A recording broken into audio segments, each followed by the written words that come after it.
All right, guys, welcome back to the podcast. This is Hercules, Zeus, Cronus. and this is Olympus Talks. So, the topic for today is going to be views on modern day feminism. Interesting. Yeah, Hey guys, before we get into today's episode, please don't forget to like and share the video and leave a comment. Right, we need the traction. We're literally just starting out. yeah, man, just spread the word. Yeah, Just like how we spread them legs. exactly. All right, so today's episode, as I said previously, is about modern day feminism and our views on it. Now, some people might have some misconceptions on what feminism is. Now, let me tell you, feminism originally started out as basically equality for the sexes. Women wanted the same kind of benefits and other privileges that men had roughly about up to 60, 50 years ago. Yeah, So they it's like They- voting. yeah, so they did like what the slaves used to do. They fought for their freedom. Fought for their freedom of speech, freedom of equal pay, freedom of getting the same kind of jobs that men are eligible for, and such and so forth. Yep. And Typical women. now that they've achieved those very same things, they just want more. What more? I don't know. I really don't know, but they want more. Well, So- maybe they want to start growing up.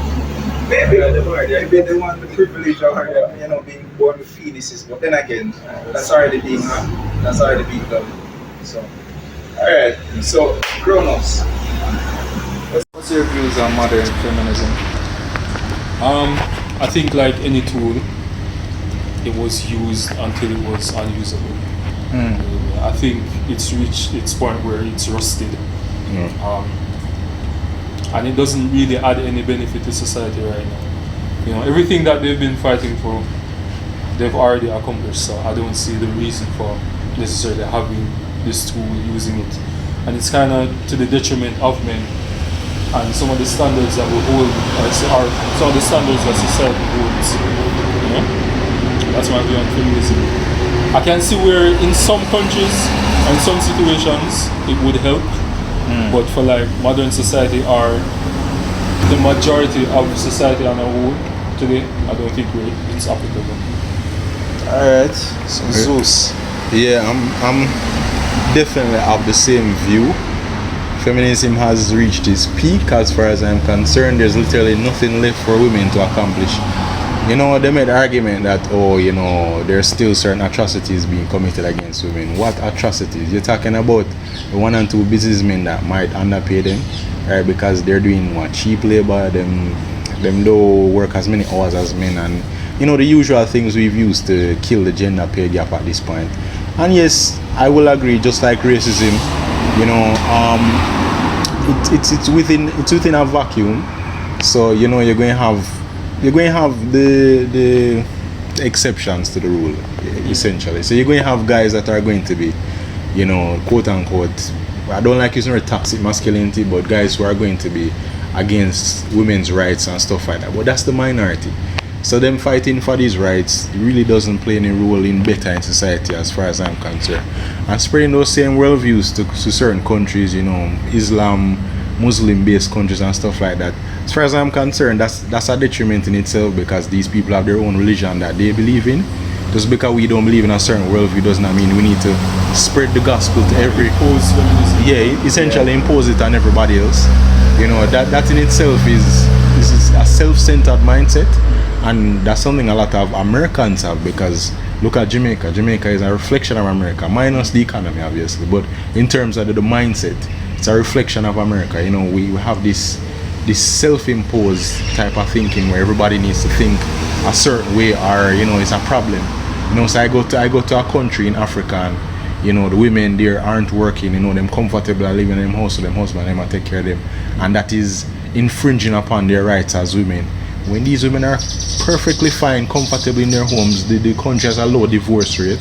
Yes, you have things like rapes taking place, and I'm talking rapes as in regular rapes. I mean like marital rape and husbands abusing their wives and stuff. That happens everywhere, right? So you can't use that for say the entire thing. The entire system is rigged or damaged, But it's worked so far. That's the blueprint that we as humans have worked off so far, and it's worked for the most part. So, why change things so drastically? Who is this benefiting? I think it's an overcorrection. Yeah, literally. At this point, women can work on all these things fine. I'm of the idea that everybody should have rights on some level. Women having the right to work, to me, it works in their favor, especially given the culture that we live in now, where you have this hookup culture that we live in now, where everybody just sleep around and just do a little thing here and there. So baby I go come in the picture easily. A woman needs somewhere for facilitate our baby or whatever situation comes after that. So I do believe that women should have the right to work and vote and stuff like that. Not all women are stupid. I know some feminist groups are going to be appalled by me saying that. I'm not talking the general populace of women here. I'm just saying that demographic of women tends to be, dumb. But yeah, that's my 2 cents. I don't mean for do a hard segue, but I think in terms of persons having rights, I think persons should have rights in proportion to the responsibility that's given to them. The boss has the right to hire or fire. The employee doesn't have that right. It's not applicable. I think in the same way, there are a lot of women that want the rights to certain things, but they don't have the responsibility, or they don't have the capability to exercise those rights. So it wouldn't make any sense for them to have them. In the same way, saying that a man should have the right to bear a child, it's not applicable. Yeah. Okay. That's your viewpoint. So not on everyone, I don't really believe in equal rights, because there are certain places where the rights aren't applicable to that. Exactly. Alright. Well, alright. What's your view on that, Ricky? Well, it's basically a mixture of both their views. Yeah. For me, modern feminism has lost the touch and the purpose of what the initial focus of feminism was. Yeah. It's no longer talking about equality. It's talking about supremacy. It just likes to disguise the supremacy as equality, because what more do you need to be equal for? And then a lot of them, they just talk about equality, but at the same time the things that they're talking about doesn't really make sense. Let me give you an example. So let's say, for example, they want equal pay. Women have already fought for that. In fact, in some certain countries, namely Jamaica, you find that there are more women in managerial positions than there are men. Exactly. You find a and lot in more universities. Women, in universities, women are seeking a higher education more than men. Men are probably going for more technical occupations, like a mechanic, barber. Which lines up with the statistics. You get what I say? But and even certain other things, like you talk about equality in certain things that are beneficial to you, but you're not talking about equality in its holistic sense. Exactly. Like in the courts, when divorce is going on, you're not going to fight for a man's equal right to the child. Exactly. Yeah, usually the judge just says by default the woman, children the women get the children. Exactly. Even if they don't show proof of the fact that they can take care of the said children. You understand me? But because of motherly instincts, fatherly instincts, a mother isn't the only parent that a child needs. That's true. You understand me? Because there are a lot of broken homes, there are a lot of criminals in jail. And statistics show that single parent households with men tend to turn out better than single parent households with women. Yeah. You understand me? Usually there was a newspaper of a serial killer that came out. I read that on a post on Instagram, and he wrote a letter to his mother. Basically, he was saying that she deserves to be on death row just like him, because she's the one that also contributed to him getting to that point. Because when he was when his father was scolding him when he stole something, his mother came to his defense and basically cussed out his father, saying that no, leave him alone, he's just a child, so and this and that.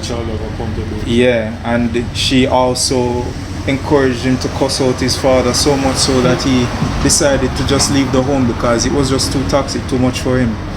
And eventually he just turned out into a serial killer. He was stealing before, moving from petty theft as a young boy to more major thefts as a man, to now killing and raping. And all of that contributed to the mere fact that his mother chased away his father when he was correcting him from his bad behaviors. Yeah. So all in all, when you're talking about equality, you need to talk about it in both the sense that will, Holistically. that will benefit you and it will not benefit you. Exactly. Else, what's the point? You're just being exploitative at that point. Exactly. If you're talking about equality, talk about it in all spheres. Anyways, there is another aspect of feminism where they like to preach hate for men. You get me? Like anything that has a penis, that walks around breathing with a penis, deserves nothing out of life. Like a lot of you, well, let me not say you, because I don't want you to feel like say you directly me I talk to, but a lot of women out there. I talk to you. Yeah. You, Sean. Yeah, you get me? Ashley. Yeah, a lot of women out there preaching that they hate men. Men have never actually done anything to them, you know. But because they see their friends preaching about it, and it's just become such a It's stylish. a trend. Yeah. You know, them just hop on it too. Like, first of all, a lot of the women that do say they hate men are the ones that cause their own problems on themselves. Because a lot of them have a good man in their circle that means well for them, willing to do virtually anything for them, but that guy doesn't excite you. Who excites you is the bad man, where him probably commit some kind of scamming, him a make money, girl want him, and you don't know the laws of attraction. Women want what other women want. So Yeah, and just to kind of segue a bit off that point, we'd like to go into another question tied to that, you know, kind of personalized one. What do you guys think is the greatest advantage and disadvantage to the introduction of feminism in modern times? Like, how has it affected, you know, society positively and, you know, all right. One positive outcome from feminism overall in the modern day is the mere fact that productivity has gone up. Yeah. Because it's not just men doing the work now. Women are also pitching in. Yeah. And they're making companies, the industry, the economy run a lot smoother when you have more hands on board. Exactly. You know, and women have certain expertise and certain attributes that they can offer to the workplace as well. You get me? That can help to make both production better and the work environment a little bit more tolerable. Yeah. They're more. They cases, make more sense in like the human resources department. Anything that has to be like with people. That's more a strength for them. But when it comes down to modern feminism, where some of them still believe that the man should work and women should not work, and you know, like, you need to just make up your mind. Do you want to work or do you not want to work? Pick one. Third wave of finding the most negative aspect for me personally in feminism is third wave feminism. First wave feminism, those feminists were the best set of feminists because they actually had rights that they were fighting for, valid rights like voting rights, you know, the ability to work, you know, certain little things that men were able to do at the time, you know, which puts women in a more, I guess I say, a better position, right? Because when things go south, they have something they can fall back on. I think the most negative aspect of feminism for me personally did not come from the advent of feminism. It's in the third wave aspect where things have just gone completely south. As you know, as Ricky and Kamali mentioned earlier, a lot of third wave feminists are not in it for equality. They're all about supremacy. So you see a lot of that nowadays, you know, in how women approach a lot of things like the divorce related stuff, you know, the handling of children in homes, you know, even in America, it's reached high levels of toxicity. You know, things like you have programs that are literally put in place to facilitate these kinds of things. And listen, I'm all about putting measures in place that you're able to deal with certain situations in the event that they do happen, but you should not enable toxic behavior, because it's going to push people to continuously being toxic, right? Sometimes you have to leave people out in the cold. The ones that are in a genuinely bad situation that they didn't have much control over, fine, right? You know, you put things in place so they can help them out and stuff like that. But enabling bad behavior is just going to continuously perpetuate said behavior. So I think the way society is now, and by society I'm referring to Western society, because at the time people talk about society, they're talking about Western society. Because let's be honest, most Middle Eastern countries, most I'm going to say European, when I talk about places in Russia and so forth, tend to be more conservative in nature. Where you find the more liberalistic approach comes from is like in certain European countries, you know, Spain, England, you know, for example, Ireland and places like that, and then America, of course, which is the bane of third wave feminism at this point, right? You find certain toxic behaviors are perpetuated even more. And if we were to go into them in today's episode, we'd probably be here for a literal 3-4 hours. You know, so it's third wave has just been disastrous, to say the least. You know, when I say the greatest benefit, I would say that has come from it, I can only stem from first wave feminism, because I say women are more capable now. They have a fallback option. You know, how can you argue that? Yeah, that's and true. to add to what Carlos said about with the positives, I agree with that. I would say one huge negative, which is like a juxtaposition of the positive, is that though persons have the freedom to go into whatever field, and you know, I don't see the option, or I don't see persons championing for the option of women that want to stay home, that want to be homemakers. That's shown that at this point, and to serve their husbands and to serve their kids, you know, and to, you know, take up that traditional role. I've seen more on the feminine or the feminist side where they're like vipers against it. Yeah. You know, the traditional man, like, the traditional man is continuously spouted in society. You should be a traditional man. At the moment, it's a traditional woman. And feminism, it's we're the feminine women. So as I was saying, like, where are the feminine women? Because there's a yin, there's a yang, there are opposites. As men, we know we have to play our role, right? We have to be masculine. This is our responsibility, our part, the part we play for society. And it's advocated that it's an innate thing. And I'm realizing where a lot of feminism is championing masculinity, but for females, I don't see any it's championing for feminine behavior. It's rare for me to see a feminine woman and someone talk about that in a positive light. Exactly. So you just have like this huge masculine aspect of society, and you don't have that balance. And you have like a throw to the side where you have a lot of feminine men now. Which is the worst of the lot. And there is polarity, you know what I mean? There can be polarity. There are relationships where a masculine woman and a feminine woman works, but that's just like the minority. There should be a balance. For the majority of society, it's masculine, feminine, and I'm seeing a lot of masculine women, and there are masculine men, and you're realizing that there's like this clash. You know what I mean? Like two bull in the pen. Exactly. Right? And these relationships don't work. Because the woman is trying to do the same thing that the man is doing, like apart. The same thing even applies to a lot of lesbian relationships. And this is one of the reasons why people don't realize this. A lot of the reasons why lesbian relationships have the highest divorce rate and failure rate is because abuse. Because one, people don't see women hitting women as quote unquote abuse, right? And lesbians, let's be honest, a lot of times the two of them have some level of masculine energy.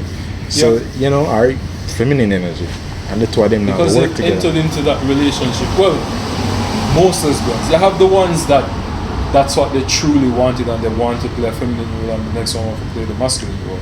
But most lesbian relationships come from the experience where they dislike an interaction with a man. And let's be honest, does that dynamic actually work though? It doesn't. Can a man be in a full feminine frame and be respected by a woman? The same concept applies to a woman that's been in a full masculine frame. She's never going to be fully respected by her feminine partner because she's not a man. And this is the thing, like when they have that dynamic, and they're like, oh, we're women, so our relationship can be like super equal. But they're not realizing that there has to be polarity, and that's why they fight so much. That's why they disagree, because when a simple decision is supposed to be made, you have like this parliament or this council over like who washes the dishes. Some simple things. Yeah. So the thing about it is that I agree with it, but to the extent that feminism, modern feminism, has promoted a lot of women to be masculine and for men to be feminine. You understand? Which you can't ask for something that two types of people weren't not born to be. Exactly. You get me? Like for you to request that a man be more feminine is just unrealistic. Like a man, he's a man for a reason. If he wanted him to be, if nature wanted him to be feminine, he would have been born as a woman. Exactly. You understand me? I'm not saying a man can't tap into, probably some certain Feminine. as some people would say, feminine energies. Yeah. But at the same time, for you to say that you need the man to relate to you in all aspects of your femininity as a woman, And is you're kind of fully turned off by that when he does do that. Yeah, like I'm not going to expect. I don't think any man really expects his woman to understand him as a man, like why men do what men do. You get me? Just like how I'm not going to necessarily understand why women do what they do. You can't expect me to understand it. I can't read your mind either. Yeah. You get what I say? Communication is key. Yeah. And just because a man is being a man, you want to say that he's toxic. That's what they like to do in order to force men to conform to the feminine role. Gaslighting. Because how is a man being a man toxic? If he's confident in himself, if you heard some insults at him and him brush it off and continue about him there, apparently he's toxic. No, the man is just no say, the man's him skin just thick. Him not gonna make what you say bother him, get to him head, stress him out, start losing confidence. No. If you do meet a man like that, I don't think it's going to be a very smooth sailing with that man, because he's going to be very sensitive about more things than you would feel comfortable about. Yeah, and it's toxic masculinity, because it's masculinity that exercises itself in a way that you're not getting what you want. It's not conforming to a frame that you're comfortable with. Masculinity is being exercised in a way that you're not comfortable with. Another negative aspect to kind of end up this question on is this new, what do I call it? What would I call it? This new culture of women who are completely in their masculine frame. This new promiscuous culture of women is this is the word I was thinking of, because nowadays a lot of women act like how a lot of guys previously acted. The whole Casanova thing, it's now a feminine thing now. So the whole whore phase, as them keep calling it, is completely normalized nowadays. Sleeping from one man to the next apparently is normal now. I need to go through this phase before 30 and then I figure out my life after that. It's ridiculous at this point. Yeah, it is. Women were not built to be promiscuous. I don't mean for cutting, but when a man says he wants to use his 20s to experience whatever, and so that when he becomes 30, he knows what he needs to do. It's because we're biologically different from women. Yeah.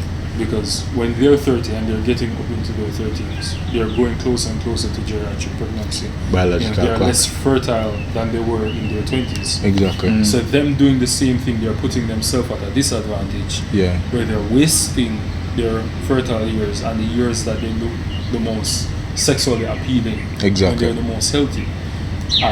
Because a man has enough seeds to impregnate millions of women. He's able to do that because... No, till him dead. Yeah. He's able to do that because he doesn't have the burden of thinking about bearing someone's child. I agree with that, because that biological part, we are built differently. Because a woman is born with the number of eggs that she will have for the entirety of her life. and those go up to a certain point. It's not like men where we produce sperm every day or every couple of days. You understand me? So a man can go up to 40 and he can still get somebody not 40, 60 and still get somebody pregnant. Till him in coughing. Even if I'm coughing because he's still producing Was it Al sperm. Pacino? Al Pacino is what, 80? 80 something? Yeah. And you impregnate the young girl, she was like what, in her late 20s? Yeah. Sperm never age. Yeah, exactly. No age better. Men constantly produce sperm throughout the entirety of their lives, but women are born with, I think, 400 million eggs, and A limited amount, which them flush out every month. Every month you lose Most an of egg from a period. And they're wasting a decade of eggs. Exactly. So I can understand from the perspective from where women are saying that their childbearing years are running out. I can understand that, but your childbearing years don't exactly end at 30. You get me? Because there are a lot of women that have children close to 40. Still having children. In fact, menopause doesn't start until about 45, so you can still have children.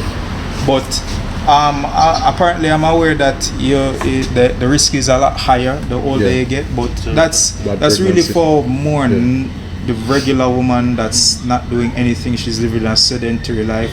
Like if you exercise, the majority of society is regular women. If you exercise mitigates a lot of those health problems.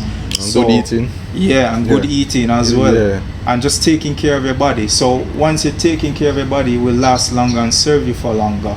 You get me? So it's not so much of my childbearing years are running out, it's more of you're not taking care of yourself during those childbearing years. That's why you want to rush the process so much. That's why so many women are rushing to have children and getting pregnant with men that don't really want to have anything with them. They're rushing into marriage with men that don't really want are ready for marriage either. And that's the problem with a lot of women, and I'm not generalizing it, but I've seen it too many times. It's always on one extreme end of the spectrum. So it's either you have children early and you do it with somebody who is completely incapable of being a father, or you do it way too late to the point where the child come out with some mental retardation or problems or something like that down the line in a perfectly healthy marriage, which potentially gets ruined by the fact that you just had a bad child. So I think the women need to learn to take on a middle ground approach, and I think it's a more sensible way of living life. Because we were speaking before the podcast started. I think it comes down to women just not having game. But just and not just game from the aspect of attracting the person that you want, but game in terms of your whole life plan and what you want for yourself, your kids, the family that you see for yourself. Because when we have game, that's where we approach it from, not only for sex, but the long-term game where we're trying to find the most attractive, the most submissive, the woman that can fit the best into our mold for the type of family that we want to create. And I don't see where maybe 3% of women have that level of game. And alright, that's a good point Kamal just brought up, and I'd like to use that opportunity to segue into our next question. When them crosses carry start pass, to segue into our next question. If you guys are still watching this video, please make sure to like the video and continue to share the video. Share it. Exactly. Comment. If you have any opinions on the topics, just drop it in the comments. Don't be afraid. We're open to all opinions here. So the third and final question, I think is a good place to end it, is where do you think most parents go wrong in this modern age of women? Where do you think most parents go wrong when it comes on to raising their daughters? Alright, so the first thing I think they go wrong is the fact that the father isn't present. Too much. Alright, let me just start it off with the fact that a lot of the problems that men have with women started from men. Mainly started from the fathers not being in the homes, raising their daughters, teaching them. Because you'd be surprised to know how many of these fathers not only are they not present, but the ones that some that are molesting their daughters, raping their daughters, for and their daughters are scarred, and their daughters don't trust men, and you know, with the whole propaganda of Those are some the mothers friends. being very vindictive and hateful of the child's father, propagates that kind of thinking towards men. Exactly. Yeah, That, I you just understand. made a very good point there, and that's something a lot of people don't think about that. But a lot of times people assume that most feminists are born from just that typical or single mom, the dad wasn't there, or maybe is what's the word they use for a man that's he's a parent but he's absent-minded. They call it Absent-minded. absentee parent. Yeah. Essentially. Sometimes, as Ricky rightfully said, you have fathers that molest their daughters, and that in itself, and family friends. yeah, and that for some women, the whole feminist thing is like a form of protection for them. You know, they withdraw into that type of mindset because they feel like this is the only way that they can protect themselves by being hateful towards men and all men, you know, which does not bode well for them down the line, but it's a sad reality. Yeah, because as I said, it's an overcorrection. Yeah, it is. And while you're trying to prevent or solve a problem, you're creating another problem, because as Bruce said, some of them get into feminism as a form of protection and also some kind of support system as well. You get me? Yeah. But at the same time, when the thing with feminism is that they generalize way too much. They put every man in the same group. Yeah. Just because one man probably did something to you, such as grape you.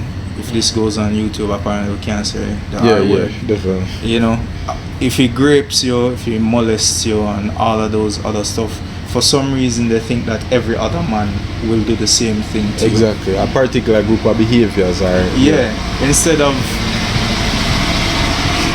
trying to explain to them or tell them, look out for this type of man or this and that, because certain types of men, toxic men, dangerous men, they have certain things going on for them, but a lot of the time is that people rush things way too much instead of taking the time to actually know and observe who this person is.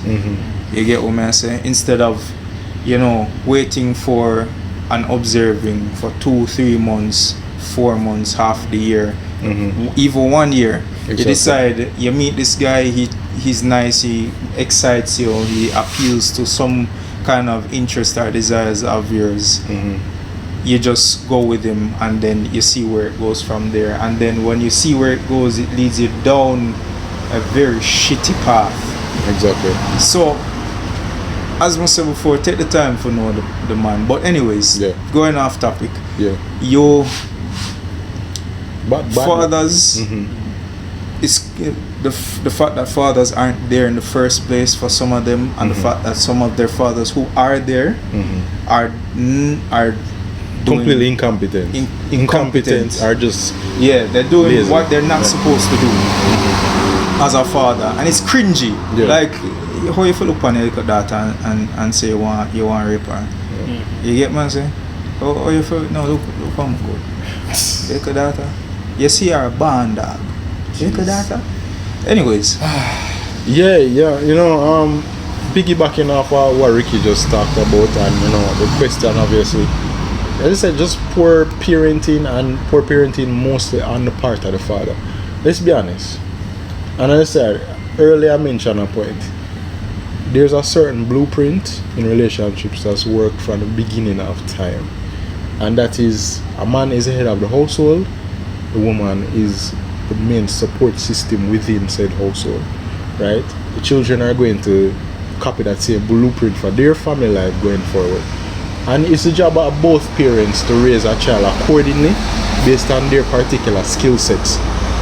I don't know if it's a case where people nowadays are just that ignorant, or there just not systems in place to properly educate parents on how to raise children properly. But there's a clear disconnect when it comes on to parenting. A lot of fathers, even the ones that are quote unquote involved in the daughters' lives, they don't know how to raise their daughters accordingly. And when I say accordingly, I'm referring to a particular blueprint that allows their daughter to be the most attractive mate for a potential man, you know. And this, how would I put this now? Attractive mate for the type of man that would be good for the daughter. Yeah, and you know, funnily, and this is something I brought up to the guys. You know, in our outside conversation, a lot of relationships, the breakdown in relationship generally starts from the man. If a man is not in control of the relationship, it's going to fade.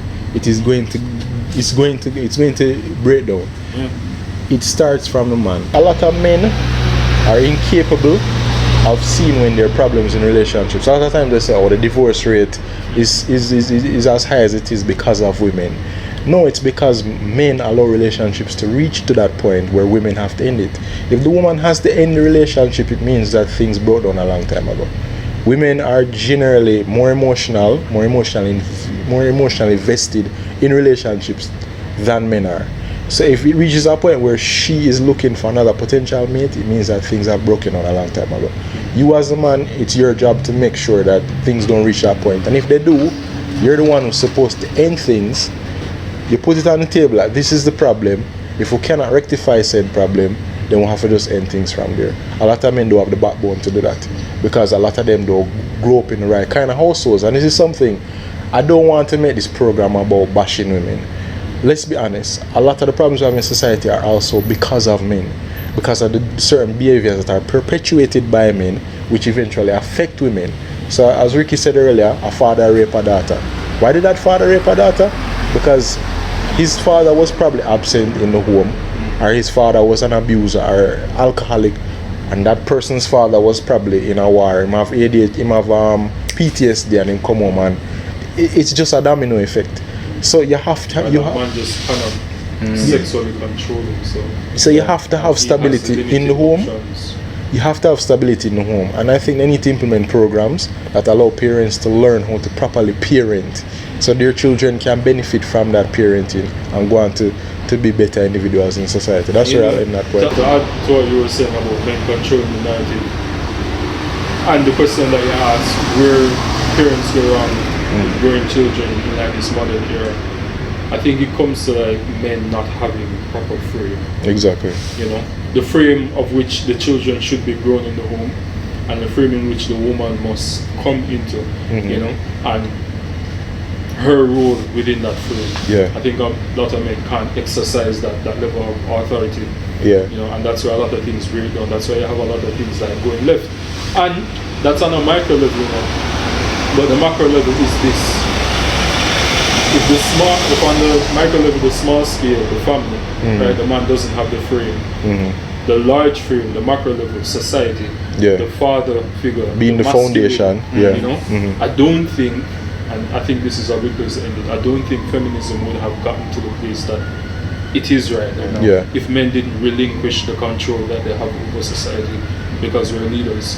Yeah, well said. And as leaders, you have to take responsibility when it should be done. That's true. Well said, bro. Well said. Well, guys, there you have it. Another informative, groundbreaking episode of Olympus. Olympus Strong's Olympus Talk. Right? It was another wonderful day with you guys, our fellow Olympians. I hope you guys stay tuned for next week's episode. We'll try and get on a couple more guests so we can make things a little more, entertaining. Entertaining and diverse. And just bear with us, people. Yeah. We're just starting out the podcast. We're trying to develop the questions as we go along, the topics that we're going to cover, and we're going to try and appeal to as many people and as many cars passing and as many walks of life as we can. Yeah. And don't worry, the setting, you probably can't really tell the details in our faces right now. Yeah. It's dark, but soon enough we'll be in a better place. Yeah, bear and with us. with their help with the Yeah. channel and the interacting and the sharing and Yeah. the support, it will get better. We're going to Exactly. open up a Patreon at some point, so please support that Patreon Yeah. in the future. And just remember, people, keep it Olympus strong, and always remember, glory to Olympus. Yes. Glory to Olympus.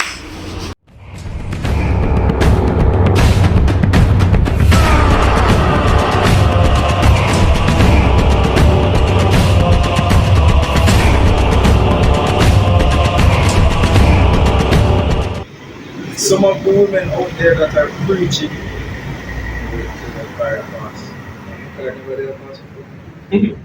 As soon as the German Jeremy said no to them, but he said the real thing.